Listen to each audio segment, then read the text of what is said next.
নমস্কার, আমি সুজয় কুমার সাহা, আইনজীবী। প্রথমেই আমি উমেন টিউবজাইন ম্যাগাজিনকে আমার ধন্যবাদ জানাচ্ছি।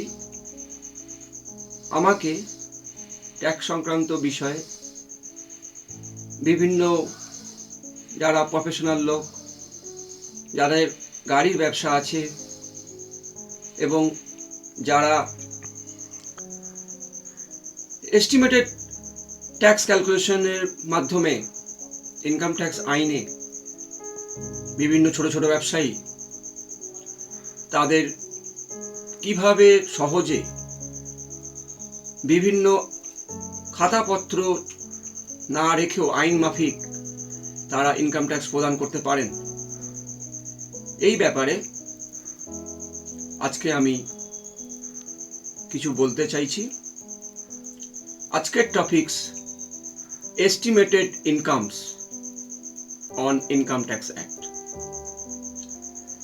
এই estimated income on income tax act, এখানে আমরা তিনটে ধারা প্রযোজ্য।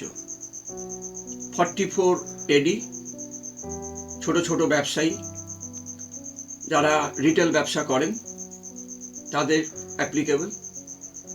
44 ADA প্রফেশনাল লোক, যেমন doctor, engineer, film artist, technologies, এইভাবে যারা প্রফেশনালি বা কনসালটেন্সি করেন বা অ্যাকাউন্টেন্সি করেন, ইঞ্জিনিয়ারিং প্র্যাকটিস করেন, এইভাবে প্রফেশনাল লোকদের জন্য এটা প্রযোজ্য।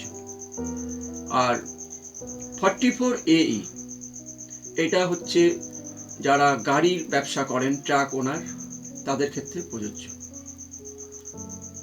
এবার 44 AD সেকশনে ছোট ছোট ব্যবসায়ী যারা স্মল স্কেলে ব্যবসা করেন, যাদের বার্ষিক টার্নওভার 2 কোটি টাকার মধ্যে, 2 কোটি টাকার নিচে, তারা এই সুযোগটা নিতে পারেন।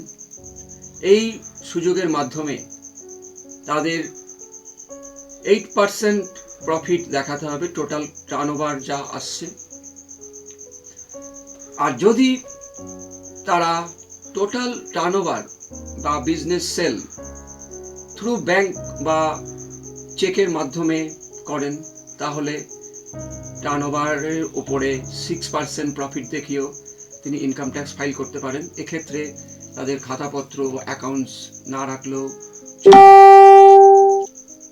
আর যারা প্রফেশনাল লোক, যেমন ডাক্তার, ইঞ্জিনিয়ার, উকিল, ফিল্ম আর্টিস্ট, তারপরে টেকনোলজি লোক, এইভাবে যারা প্রফেশনালি আমাদের সমাজে বিলং করেন, সেই প্রফেশনাল লোকদের জন্য 44 ADA সেকশনে তারা ইনকাম ট্যাক্স রিটার্ন ফাইল করতে পারেন এবং সেক্ষেত্রে তাদের খাতাপত্র ঝামেলা অনেক কম হবে।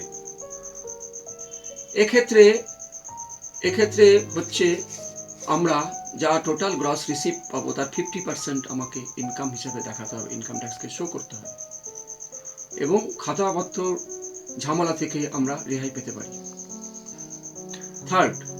থার্ড ওয়ান হচ্ছে যারা গাড়ির ব্যবসা করেন, যাদের 10টার নিচে গাড়ি আছে, 10টার মধ্যে গাড়ি আছে, ব্যবসা করছেন, সেক্ষেত্রে তারা যদি হেভি ভেহিকেলস থাকে, অর্থাৎ যে ভেহিকেলসে গ্রস ওয়েট 12 টন এক্সিড করছে, সেগুলোকে বলা হয় হেভি ভেহিকেলস। সেই হেভি ভেহিকেলের পার টন 1000 টাকা পার মান্থ হিসাবে ইনকাম দেখিয়ে আমরা ইনকাম ট্যাক্স ফাইল করতে পারি। আর আদার ভেহিকেল, তারা হচ্ছে 7500 টাকা পার মান্থ ইনকাম দেখিয়ে ফাইল করতে পারি। এটা কিন্তু যাদের ব্যবসা টোটাল ট্রাক 10টার মধ্যে থাকে তারাই একমাত্র এটা অ্যাপ্লিকেবল হবে। এছাড়া ইনকাম ট্যাক্স আইনে এরাও LIC, NSC বা 80C থেকে 80U এই সেকশনের সব ধারা, যেসব নিয়ম কানুন আছে, সেগুলো ফ্যাসিলিটি তারা পাবেন। এইভাবে আমরা ইনকাম ট্যাক্স আইনে বিভিন্ন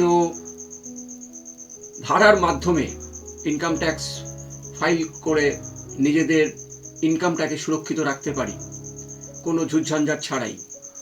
সুতরাং আমাদের যে ভয় ইনকাম ট্যাক্সের প্রতি, সেটা কিন্তু আমরা আইন সবার কাছে সব কানে পৌঁছায় না, সেই কারণেই হয়তো ভয়টা তৈরি হয়। কিন্তু এক্ষেত্রে আমরা যদি এইভাবে করি, অনেক ঝুটঝাঞ্ঝাটভাবেও আমরা ইনকাম ট্যাক্স ফাইল করতে পারি এবং আমরা নিজেদের যা সম্পদ করবো সেটা এবং লফুলি রেখে এবং গভর্নমেন্টকে প্রযোজ্য ট্যাক্সটা পেমেন্ট করে, যদি প্রযোজ্য তার ট্যাক্স হয় তাহলে করতে হবে। আর যদি আমার ট্যাক্স প্রযোজ্য না হয়, ইনকাম ট্যাক্স যদি কোনো ট্যাক্স না পেয়ে থাকে অ্যাজ পার ক্যালকুলেশন, তাহলে আমাকে ট্যাক্স দিতে হবে না, কিন্তু ফাইলটা করা উচিত। যাই হোক, এইভাবে আমি আজকে আপনাদের কাছে কিছু তথ্য দেওয়ার চেষ্টা করলাম, সেটা হচ্ছে এস্টিমেটেড ইনকাম। নমস্কার।